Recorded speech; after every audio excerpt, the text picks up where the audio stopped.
تعالیٰ کی قربت پانے کے لیے، اللہ کی نزدیکی پانے کے لیے سب سے بنیادی جو شرط ہے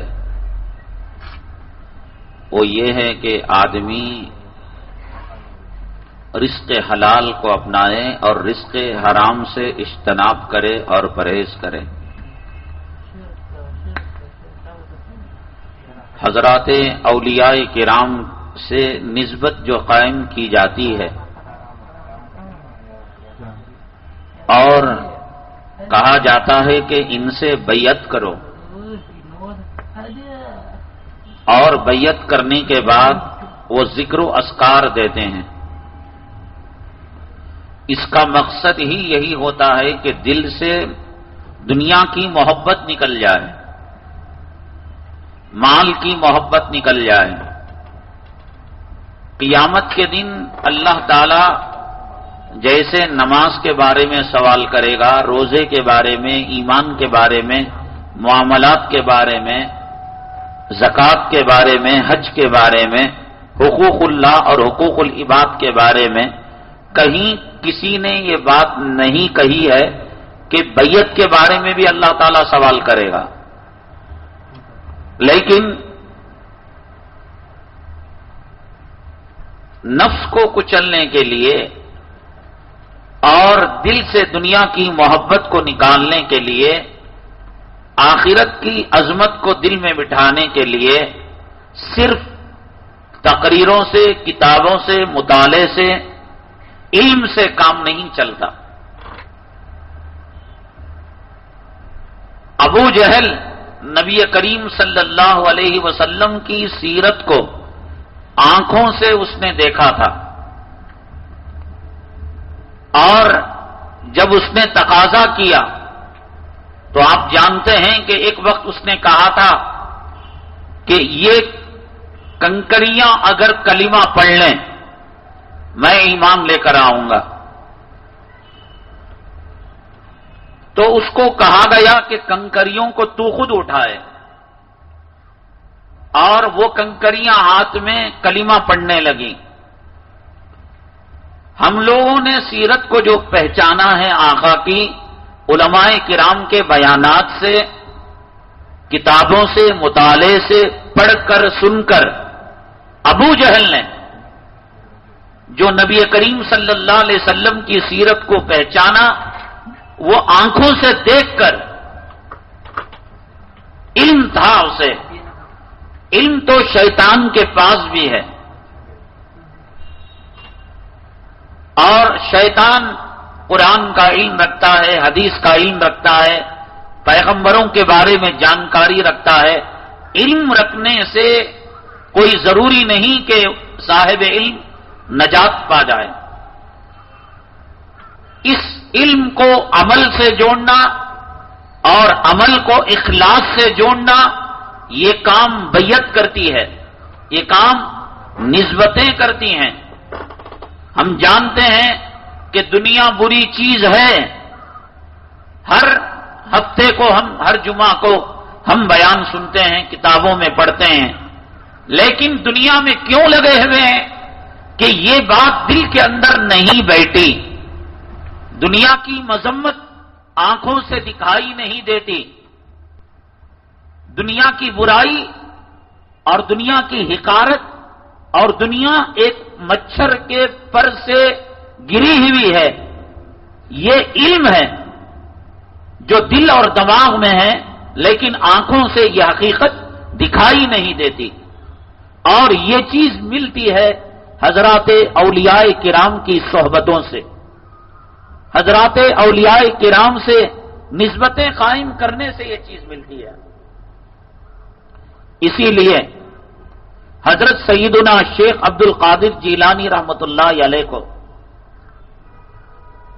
اس علاقے کے گورنر نے یہ پیشکش کی کہ حضرت آپ کے پاس مریدوں کا جمگٹا رہتا ہے، ان کی سحری کا، افطاری کا، کھانے کا، پینے کا نظم آپ کو کرنا پڑتا ہے، اگر آپ چاہیں تو میں ایک علاقہ تھا اس کی ماتحتی میں اس علاقے کا نام نیمروز تھا. میں اس علاقے کو آپ کے نام کر دوں گا. جتنا کرایہ آئے گا، جتنی انکم آئے گی، سب آپ لے لیں. اور ہمیں معلوم ہے کہ آپ اپنی ذات پر خرچ نہیں کرتے، اپنے مہمانوں پر، مریدوں پر اور راہ حق کے طلبگاروں پر، راہ سلوک کے طالبوں پر آپ یہ پیسہ خرچ کر دیں. گورنر کی پرچی پہنچی. نیمروز کے معنی آتے ہیں دن کا کچھ حصہ. حضرت نے پرچی کو پلٹ کر ایک جواب لکھا اور وہ جواب سونے کے حرفوں سے لکھنے کے لائق ہے. بڑی قیمتی بات حضرت نے گورنر کو لکھی. یہ لوگ دنیا کیا طلب کرتے، دنیا کیا مانگتے اور دنیا کے پیچھے کیا جاتے اور دنیا کی محبت کو دل میں کیا بساتے، دنیا اگر ان کے قدموں پر گرتی یہ نگاہ اٹھا کر نہیں دیکھتے تھے. انہوں نے پرچی کو پلٹ کر ایک جملہ لکھا اور گورنر کے نام. جب سے ہمیں نیم شب کی بے خوابی، نیم شب کہتے ہیں آدھی رات کی بے خوابی یعنی جگنا، تہجد پڑھنا، ذکر کرنا، اللہ کو یاد کرنا. یہ اللہ والے راتوں کو اٹھ کر تہجد پڑھا کرتے تھے، ساری رات جگا کرتے تھے اور اللہ کی عبادت کیا کرتے تھے. سیدنا امام اعظم ابو حنیفہ رحمۃ اللہ علیہ کا انتقال ہو گیا تو ایک پڑوس میں رہنے والے بچے نے اپنے باپ سے پوچھا، ابا جان یہاں پر ایک پلر کھڑا ہوا تھا، وہ پلر کیا گر گیا، وہ ستون گر گیا؟ باپ نے بیٹے سے کہا، بیٹے وہ پلر نہیں تھا، وہ میرے اور تیرے امام اعظم ابو حنیفہ تھے جو دن رات کھڑے ہو کر اللہ کی یاد میں نوافل پڑھا کرتے تھے. وہ بچے کو پلر اور ستون نظر آتا تھا. تو انہوں نے کہا حضرت شیخ عبد القادر جیلانی رحمت اللہ علیہ نے رات کے جگنے کی جب سے ہمیں لذت ملی ہے، نیم شبی کی بے قابی نے ہمیں نیم روز سے بے نیاز کر دیا ہے. اب ہمیں حکومت کی، اب ہمیں تخت و تاج کی، اب ہمیں زمین کی، اب ہمیں سلطنت کی، اب ہمیں مملکت کی کوئی ضرورت نہیں ہے. سب سے پہلی چیز اگر ایمان کی لذت کو پانا ہے، اپنے دل سے دنیا کی محبت نکالنا ہے. اور مولانا روم رحمت اللہ علیہ نے اس کی بڑی عجیب و غریب مثال دی ہے. آپ نے ایک پرندہ دیکھا ہوگا کہ تالابوں کے اندر اتر کر وہ مچھلی کا شکار کرتا ہے اور اس کے پیر لمبے لمبے ہوتے ہیں اور اس کو مچھلی شکار کرنے والا پرندہ کہتے ہیں. مولانا روم رحمت اللہ علیہ نے فرمایا اللہ نے اس کا شکار پانی کے اندر رکھ دیا ہے اور اکثر و بیشتر اپنے شکار کی تلاش میں کھیت کے اندر، تالابوں میں، ندیوں میں وہ اپنے پاؤں کے بل کھڑا ہوتا ہے. مولانا روم نے فرمایا شکار تو اس کا پانی میں ہوتا ہے، اللہ نے اس کی روزی پانی میں لکھی ہے اور اس کی غذا پانی میں ہے. کیا دنیا کا کوئی آدمی یہ بتا سکتا ہے کہ اس کے پروں پر ایک قطرہ پانی لگا ہوا ہو؟ پانی پر اپنے پیروں سے کرتا ہے اور اپنی غذا اسی سے لیتا ہے اور جب چاہے وہ اڑ کر چلا جاتا ہے. اگر اس کے پر بھیگ جاتے ہیں اور اس کا جسم سکڑ جاتا ہے اور گیلا ہو جاتا ہے، تر ہو جاتا ہے، وہ پرواز نہیں کر سکتا. ہمارے مشائخ نے اور مولانا روم رحمت اللہ علیہ نے فرمایا اسی دنیا میں رہ کر آپ کو بیوی کے درمیان، اولاد کے درمیان، کاروبار کے درمیان اس جھوٹی مکار عیار اور دغاباز دھوکہ باز دنیا ہی میں رہ کر انہی گلی کوچوں سے رب کی منزل تک جانا ہے، عرش کی منزل تک جانا ہے اور خدا کی پیدا کی ہوئی جنت تک جانا ہے. اس کا مطلب یہ نہیں کوئی آدمی دنیا کو چھوڑ دے، پہاڑ کے اندر جا کر، غار کے اندر وہ بسیرا کر لے اور جنگل کے اندر جا کر بسیرا کر لے. اللہ تک پہنچنے کے راستے ہمارے مشائخ نے فرمایا اسی دنیا کے اندر رکھے ہیں. جیسا کہ وہ بگلا اور وہ پرندہ جس کی غذا اللہ نے پانی کے اندر رکھی ہے وہ پانی پر رہتا ہے لیکن اپنے پروں کو پانی سے نہیں بھگوتا، اسی طریقے سے بیوی کے درمیان، اولاد کے درمیان، بچوں کے درمیان، کاروبار کے درمیان، مال و دولت کے درمیان، سلطنت اور حکومت کے درمیان رہیں، اپنے جسم کے پروں کو دنیا کا ایک قطرہ نہ لگائیں، تب وہ مومن ہوتا ہے، متقی ہوتا ہے، پرہیزگار ہوتا ہے۔ حضرات صحابہ کرام کو جناب محمد رسول اللہ صلی اللہ علیہ وسلم کی صحبت سے اور آپ کی بیعت سے اور آپ کے فیض سے جو سب سے بڑا انعام ملا، کیا ملا؟ آپ کیا سمجھتے ہیں؟ نماز پڑھتے؟ نماز تو میں نے کہا کہ بعض صحابہ کی نمازیں تو کم ہیں عام مومنوں کی نمازوں سے، انہیں زندگی چھوٹی ملی۔ بعض صحابہ غریب تھے، زکوٰۃ نہیں دیتے تھے، کتنے ہیں بڑے بڑے مساجد تعمیر کرتے ہیں، اللہ کے راستے میں کروڑوں روپے خیرات کرتے ہیں۔ سب سے بڑا جو انعام ملا وہ انعام وہ ملا کہ اس دنیا کے اندر رہ کر وہ ایسا منتر جانتے تھے اور ایسا فن جانتے تھے کہ اس دنیا کی گندگی، غلاظت اور نجاست کو اپنے دل پر اس کی پرچھائی پڑنے نہیں دیتے تھے۔ جیسے سام کہتے ہیں کہ اس کے زہر سے دوا بنائی جاتی ہے، لیکن سام کو پکڑنا ہر کسی کے بس کی بات نہیں، لیکن اگر کوئی سام کے منتر کو اور سام کے قابو کرنے کے فن کو جان لے تو پھر وہ سام کو قابو کر سکتا ہے اور اس کے زہر سے فائدہ اٹھا سکتا ہے۔ حضرات صحابہ کرام نے اس دنیا کے اجدے کے منتر کو انہوں نے جان لیا تھا، انہوں نے پہچان لیا تھا۔ اسی لیے ان کی سیرت اٹھا کر دیکھیے کہ ماں اپنے بچے کو کہہ رہی ہے، بیٹے خبردار کہ اگر تیرے پیٹھ کے اوپر تیر لگے گا، تیرے پیٹھ کے اوپر اگر تلوار کا زخم ہوگا، قیامت کے دن میں تجھے انکار کر دوں گی، قیامت کے دن تو یہ نہیں کہہ سکتا یہ میری اماں ہے۔ ماں کو بیٹے سے محبت ہے، لیکن یہی ماں حضرت معاذ اور معوذ کو ڈھکیل کر دھکا دے کر بھیجتی ہے، جاؤ تم رسول کریم صلی اللہ علیہ وسلم کا ساتھ دو۔ اور ان کے اندر وہ جذبہ کہاں سے پیدا ہوتا ہے کہ جب صفوں کو کھڑا کر کر بچوں کو الگ کیا جاتا ہے یا اپنے پنجوں کے بل کھڑے ہو کر اپنے آپ کو میدان احد کے اندر جھونکنے کی کوشش کرتے ہیں۔ یہی تو ایک ماں تھی، یہی مائیں، یہی عورتیں تھیں جو اپنے خامندوں کو کہا کرتی تھیں کہ صحیح معنوں کے اندر تم مرد ہو، صحیح معنوں کے اندر میرے خاوند ہو، تو پھر کر مڑ کر تم جو ہے میرے چہرہ نہ دیکھنا۔ آج کیا یہ دعا کیوں؟ اس لیے کہ وہ منتر وہ خامندوں سے محبت کرتی تھی، وہ اولاد سے محبت کرتی تھی، وہ اس دنیا میں رہتی تھی۔ حضرت عائشہ صدیقہ رضی اللہ تعالیٰ عنہ کے پاس بے پناہ مال آیا، آپ کو فکر ہوئی اور آپ نے اللہ کے راستے میں لٹا دیا۔ افطاری کا وقت آیا تو فرمایا اپنی کنیز سے باندھی سے کچھ لاؤ افطاری کے لیے، فرمایا کہ نہ کچھ بھی نہیں ہے۔ تو کہا کہ ارے یاد تو دلا دیتی کہ آج افطاری کے لیے کچھ مال ہم بچا کر رکھ لیتے۔ وہ منتر جانتے تھے اللہ کے نبی صلی اللہ علیہ وسلم کی صحبت کا اور آپ کی فیض کا اور آپ کی جو ہے ایمانی نگاہ کا۔ حضرات صحابہ کرام کے اندر جو سب سے پہلا فیض پہنچا اور سب سے پراثر اور طاقتور چیز پہنچی وہ اس دنیا میں رہتے تھے۔ سلطنتیں، مملکتیں ان کے قدموں پر آ کر گر گئی۔ ایک وقت تو وہ تھا حضرت ابو ہریرہ رضی اللہ تعالیٰ عنہ جب صفہ کے چبوترے کے اندر حدیث کا علم حاصل کیا کرتے تھے، ایک ایک کھجور کے لیے ترسا کرتے تھے، ایک ایک گھونٹ دودھ کے لیے ترسا کرتے تھے، لیکن یہی حضرت ابو ہریرہ رضی اللہ تعالیٰ عنہ کے دور کے اندر وہ وقت آیا کہ حضرت ابو ہریرہ رضی اللہ تعالیٰ عنہ ریشم کے کپڑے سے اپنے ناک کو صاف کیا کرتے تھے۔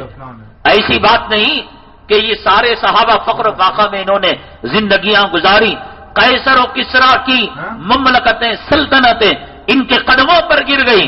مشائخ نے لکھا ہے حضرت سعد ابن ابی وقاص رضی اللہ تعالیٰ ایک جنگ کے موقع پر جب دشمن سمندر کے پار تھا، انہوں نے کشتیوں کو جلا دیا اور اپنے فوجیوں سے، اپنے جرنیلوں سے اور اپنے لوگوں سے کہا خبردار کوئی مڑ کر واپس آنے کا ارادہ نہ کرے، کشتی رہے گی نا تو ہم لوگ واپس آئیں گے۔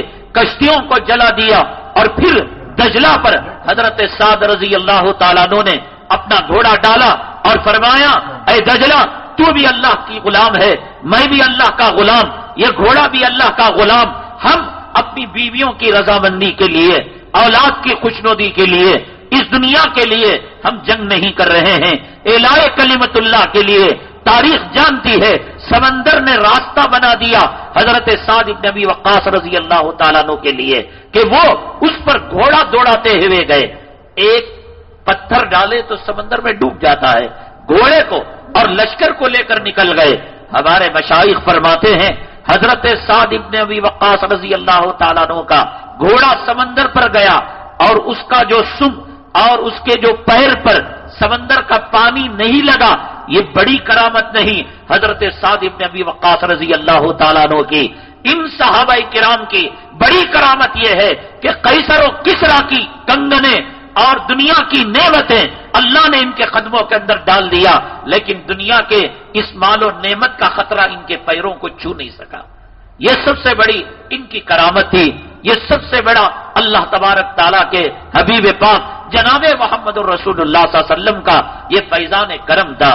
حضرات اگر یہ چیز ہم دل سے نکال دیں، بعض لوگ کہا کرتے ہیں یہ دنیا تو دارالاسباب ہے، یہاں کمانا پڑتا ہے، یہاں کھانا پڑتا ہے، یہاں بچوں کو پالنا پڑتا ہے اور نان نفقہ دینا پڑتا ہے.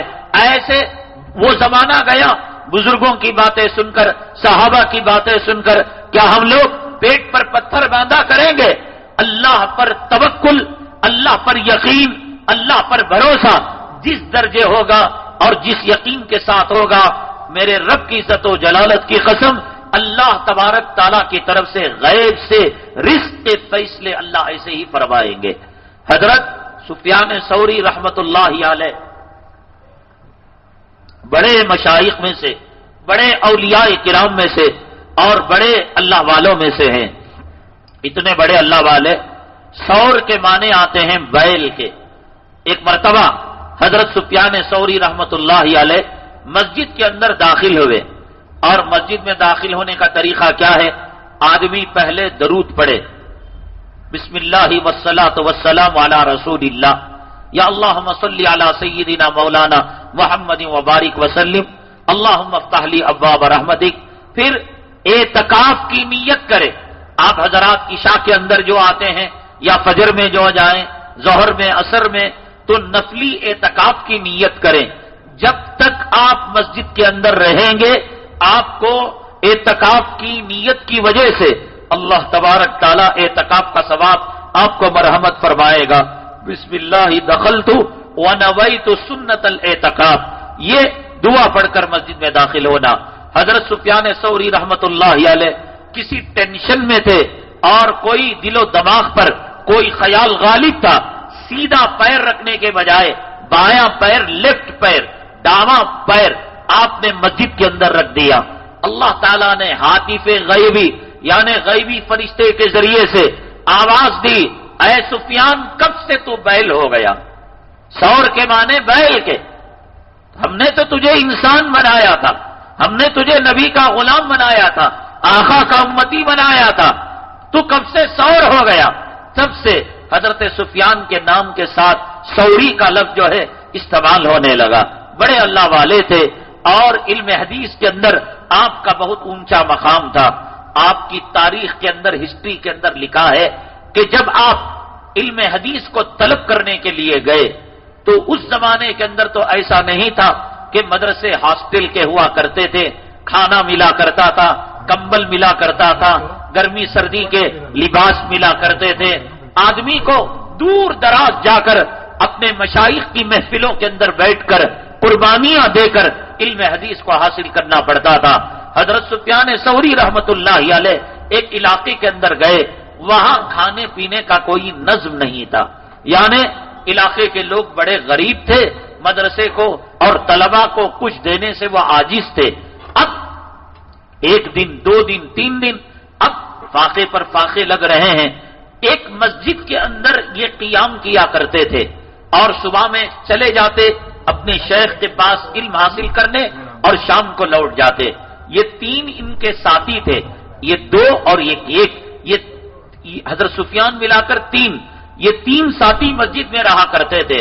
انہوں نے کہا یہ فاقے دیکھے نہیں جاتے اور یہ بھوک ہم سے برداشت نہیں ہوتی، ایک کام کریں گے، 2 پڑھنے جائیں گے، تیسرا کمانے کے لیے جائے گا، پھر وہ اور 2 پڑھنے جائیں گے، ان میں کا دوسرا وہ کمانے جائے گا، پھر یہ تیسرا کمانے جائے گا، وہ 2 پڑھنے جائیں گے، ایک ایک آدمی باری باری کر کے کمائے گا، روٹی کا انتظام بھی ہو جائے گا، پڑھائی کا بھی انتظام ہو جائے گا۔ ہم لوگ اپنے شیخ سے جو حدیث حاصل کی تھی، ہم آ کر جو کمانے گیا تھا اس کو بتا دیں گے۔ تو چنانچہ ایک صاحب، 2 حضرات تو نکل گئے شیخ کے پاس حدیث کا علم حاصل کرنے کے لیے، اور ایک کمانے کے لیے نکلے تو ان کو غیرت نے، ضمیر نے جھنجھوڑا، علم حاصل کرنے آئے ہو اور دنیا کمانے جا رہے ہو؟ تو اس کے بعد کہا نہ، ہم اللہ کی ہماری جیسی فقیر اور محتاج مخلوق کے سامنے جا کر اپنا سوال نہیں کریں گے۔ مسجد کے اندر چلے گئے، نماز کے اندر لگ گئے، ذکر کے اندر لگ گئے اور فرمانے لگے مولا ہم یہاں دنیا کی غرض سے نہیں آئے ہیں، تیرے دین کا علم حاصل کرنے آئے ہیں، مالک ہماری لاج رکھ لینا، ہماری عزت رکھ لینا، ہمارے فقر فاقے کو دور کر دینا۔ صبح ہوئی، دوپہر ہوئی، شام ہوئی، نہ توشہ آیا، نہ روٹی آئی، نہ کچھ آیا۔ اب بیچارے اپنے منہ کو بسورتے ہوئے اور شرمندگی کے ساتھ جب اس مسجد میں گئے جہاں اور 2 ساتھی موجود تھے، وہ انتظار میں تھے ہمارا ساتھی روٹی لائے گا، توشہ لائے گا، اب ہماری جو ہے مراد پوری ہوگی اور ہمارے پیٹ کے اندر کچھ لقمے چلے جائیں گے اور ہمیں آسودگی ہو جائے گی۔ چہرہ لٹکائے ہوئے آئے، بھیا کیا بات ہے؟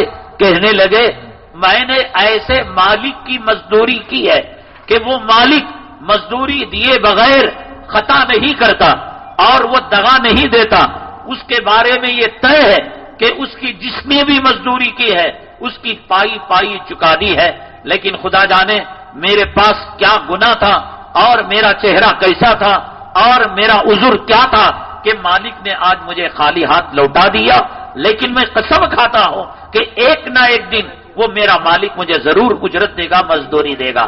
پہلا دن صبر سے گزر گیا، اب وہ ایک اور ساتھی علم حدیث حاصل کرنے گئے، دوسرا ساتھی کمانے کے لیے گیا، پھر اس کے دل کے اندر وہی خیال، تینوں اللہ والے تھے کہ دنیا والوں سے جا کر کیا سوال کرنا، دنیا والوں کی کیا غلامی کرنا، مالک الملک وہ ہے، رزاق وہ ہے، احکم الحاکمین وہ ہے۔ اب اتفاقاً انہوں نے نہیں بتایا کہ میں گیا مسجد میں یہ کام کیا، یہ گئے اور مسجد کے اندر پھر وہی کام کرنے لگے، نوافل پڑھنے لگے، صلاۃ الحاجت پڑھنے لگے، قرآن پڑھنے لگے، ذکر کرنے لگے۔ رات کو جب آئے منہ بسورا ہوا اور چہرہ اترا ہوا، 2 ساتھیوں نے پوچھا، سیم وہی جواب دیا، میں نے ایسے مالک کی مزدوری کی ہے اور غلامی کی ہے، کبھی اس نے بے وفائی نہیں کی، مجھے مانو، میرا یقین کرو، انشاءاللہ ایک نہ ایک دن وہ ہماری مراد کو پورا کرے گا۔ تیسرے دن سفیان ثوری رحمت اللہ علیہ کا نمبر، یہ دونوں پڑھنے گئے۔ عجیب ماجرا، حضرت کے دل کے اندر بھی یہی بات، اور پھر حضرت نے وہی جواب ان کو دیا۔ 3 دن گزر گئے، انسان کب تک بھوک کو برداشت کر سکتا ہے، فاقوں کو برداشت کر سکتا ہے۔ 3 دن کے بعد کہنے لگے کہ دیکھو، وہ کہنے لگا ایک نمبر نے ہمارا مالک بے وفا نہیں ہے، دوسرے نے کہا غداری نہیں کرتا، تیسرے نے کہا وہ پوری مزدوری دیتا ہے۔ باتیں کر کر دل کو بہلا کر سو گئے۔ وقت کا جو حاکم تھا، بادشاہ تھا اس علاقے کا، اپنے محل کے اندر سویا ہوا تھا۔ رات کے اندر اس نے دیوار پر کوئی چیز اوپر سے نیچے اترتی ہوئی دیکھی، اور جب یہ نیند سے بیدار ہوا، اپنے پہرے داروں کو بلایا، اپنے فوجیوں کو بلایا، اپنے باڈی گارڈ محافظ کو بلایا، دیکھو یہ کون؟ تو ان پہرے داروں نے کہا، محافظوں نے کہا، بادشاہ جہاں بنا دماغ خراب ہے، یہاں تو کوئی نہیں ہے، ہم تو یہاں پہرا دے رہے ہیں۔ اس کو نظر آ رہا تھا، بہرحال اس نے کہا تخت لیا، الگ ہو جاؤ، سارے فوجی باڈی گارڈ محافظ الگ ہو گئے۔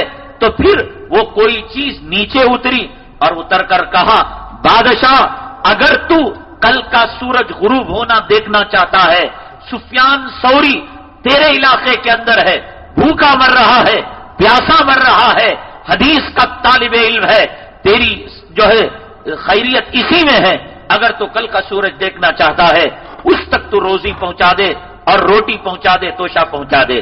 بادشاہ صبح کی فجر کی نماز پڑھی اور بڑا پریشان ہوا، درباریوں کو بلایا اور بلانے کے بعد کہا، بھائی ہمارے علاقے میں کوئی سفیان نام کا آدمی رہتا ہے. اب وہاں کے علاقے کے تو تھے نہیں، تو جب لسٹ کو تلاش کیا گیا، ووٹنگ لسٹ کو دیکھا گیا اور راشن کارڈ کو نہیں تھا، کہا کہ جاؤ تلاش کرو، کوئی پردیسی آیا ہوگا. گئے، پتا چلا فلاں مسجد کے اندر سفیان ثوری رہا کرتے ہیں اور یہ علم حاصل کرنے کے لیے فلاں مشائخ کے پاس، شیخ کے پاس جاتے ہیں. تو یہ بادشاہ دینار و درہم دے کر، کھانے پینے کی مرغن قسم کی چیزیں دے کر، اپنے فوجیوں کے ساتھ، تمتراق کے ساتھ یہ تلاشتا ہوا مسجد تک آیا اور پھر وہاں سے مدرسہ تک پہنچا. وہاں دستک دی، کہا کیا چاہیے؟ کہا سفیان ثوری کو باہر کرو. کہا کون ہو تم؟ کہا وقت کے بادشاہ نے اپنے نمائندوں کو بھیجا ہے. وقت کے بادشاہ نے سفیان ثوری اور ان کے ساتھیوں کے لیے دینار و درہم، روپیہ پیسہ اور توشے کو بھیجا ہے. ساتھیوں نے کہا ہماری غیرت کے خلاف ہے، ہمارے مزاج کے خلاف ہے، ہم حدیث کو چھوڑ کر توشے کی طرف آگے بڑھے. جس پروردگار عالم نے، جس مالک کی ہم نے مزدوری کی ہے، اگر وہ اس دہلیز تک پہنچا سکتا ہے ہماری روزی کو، ہمارے دسترخوان تک پہنچا سکتا ہے، ساتھیوں ہماری غیرت گوارا نہیں کرتی. ہم حدیث کی کتاب کو بند کریں اور پیٹ کر کر توشے کی طرف جائے. یہ کہہ کر حضرت سفیان ثوری رحمت اللہ علیہ نے فرمایا کہ مرتے مر جائیں گے، اب دنیا کی طرف نگاہ اٹھا کر نہیں دیکھیں گے. مالک نے ہماری پکار کو سن لیا ہے، مالک نے ہماری اجرت کو دے دیا ہے، ہماری مزدوری کو دے دیا ہے. میرے ساتھیوں، آئندہ اگر تمہیں بھوک لگے، ایک مرتبہ اللہ اکبر کہنا پیٹ بھر جائے گا. پیاس لگے سبحان اللہ کہنا، اللہ تعالیٰ تمہاری مراد پوری کر دے گا. حضرت سفیان ثوری رحمت اللہ علیہ اس علاقے میں اپنے ساتھیوں کے ساتھ جب تک رہ کر علم حدیث حاصل کیا کرتے تھے، اس وقت تک کبھی دنیا کی طرف نگاہ اٹھا کر نہیں دیکھی. بھوک لگتی اللہ اکبر کہتے، اللہ تعالیٰ آپ کو سیراب کر دیتا. پیاس لگتی الحمدللہ سبحان اللہ کہتے. یہ اللہ والوں کی شان ہے کہ دنیا کی مملکتیں اور دنیا کی سلطنتیں اور دنیا کی بادشاہتیں ان کے قدموں پر گرا کرتی تھیں، لیکن یہ نگاہ اٹھا کر نہیں دیکھا کرتے تھے، صرف اللہ اللہ کہا کرتے تھے اور اللہ تبارک تعالیٰ ان کی مرادوں کو پورا کر دیا کرتا تھا. اگر ہم جو ہے مضبوط کر لیں اپنے ارادوں کو، اللہ پر اپنے توکل کو، یقین کو مضبوط کر لیں، تو جو اللہ تبارک تعالیٰ سام کو، بچھو کو، سمندر کی مخلوق کو، فضاؤں کے پرندوں کو اللہ تعالیٰ روزی دے رہا ہے، کہ اللہ تعالیٰ اس کے محبوب جناب محمد الرسول اللہ صلی اللہ علیہ وسلم کے غلاموں کو روزی نہیں دے سکتا؟ اور ان کے مانگنے والوں کو کیا 2 وقت کی روٹی نہیں دے سکتا؟ ہمارے مانگنے کی کمی ہے، اللہ تعالیٰ کے دینے کے اندر کوئی کمی نہیں ہے. یہ اہل دل ہیں، یہ علماء ہیں، یہ مشائخ ہیں کہ یہ حکومت ساز ہیں. حکومتیں ان کے اشاروں پر بنتی ہیں، حکومتیں سلطنتیں ان کے اشاروں پر گرا کرتی ہیں. میں نے بتایا تھا کہ محمود غزنوی رحمت اللہ علیہ کے فرزند سبکتگین، انہوں نے جو علاقے کو فتح کیا تھا اور جو انہوں نے حکومت کی تھی، سلطنت کی تھی، وہ بھی ایک بزرگ کا صدقہ ہے. یہ واقعہ باقی رہ گیا، انشاءاللہ ہم کل عرض کریں گے.